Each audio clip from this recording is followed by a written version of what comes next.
विद्यालय केवल एक इमारत नहीं होता, यह सपनों, संस्कारों और सीख को सही दिशा देने का स्थान होता है। उसी इमारत का कमरा, जिसे कक्षा कहते हैं, वही कक्षा जो सिर्फ चार दीवारें नहीं होती, यहीं से सीखना आकार लेता है। तो आइए इस कक्षा में चलते हैं।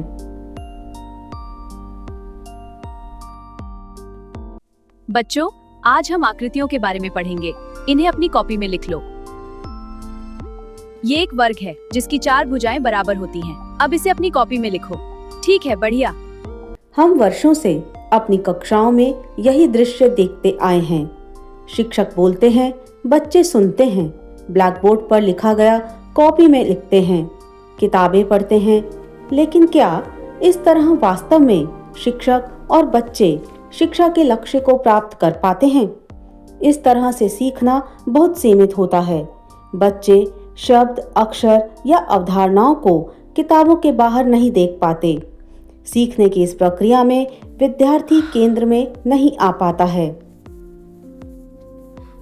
वहीं जरा सोचिए कि अगर कक्षाएं खुद बोलने लगें, बच्चा जहां देखे वहीं से सीखने लगे, रंग बिरंगे रोचक तरीकों में पढ़ने को बोझ नहीं, आनंद और उत्सव समझने लगे।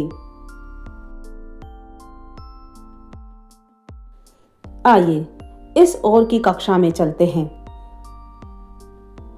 बच्चों, इसमें देखो, ये है द्विविमीय आकृतियाँ। ये वृत्त है और ये त्रिभुज। इस तरह के प्रिंट रिच माध्यम में पर जहाँ आयत बनाहजा खड़े हो जाओ।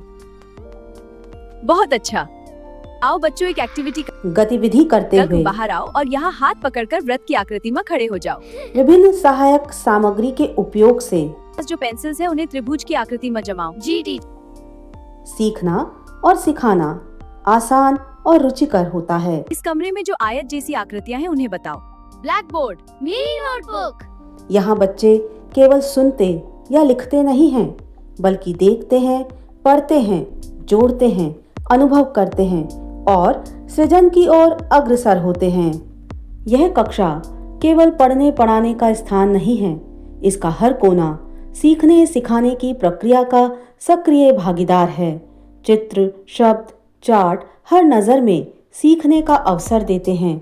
सहायक सामग्री छूकर गतिविधि करते हुए सीखना रोचक और सहज हो जाता है। इस तरह बच्चा केवल श्रोता नहीं, बल्कि एक खोजकर्ता की तरह सीखने और समझने लगता है, जिससे उसका ज्ञान अनुप्रयोग और कौशल के पड़ावों में दक्ष होते हुए व्यवहारगत परिवर्तन के रूप में परिलक्षित होता है। आइए विद्यालय के हर कोने को, कक्षा की हर कोरी दीवार को सजा दें। बच्चों के सपनों से, सीख की रंगीन अभिव्यक्तियों से कक्षा बोले, दीवार सिखाएं, हर बच्चे के चेहरे पर मुस्कान लाएं। पारंपरिक शिक्षण पद्धतियों से आगे बढ़कर प्रिंट रिच माध्यम और गतिविधि आधारित शिक्षण को अपनाएं, क्योंकि सीखना दिखने से शुरू होता है और करके स्थायी होता है। धन्यवाद।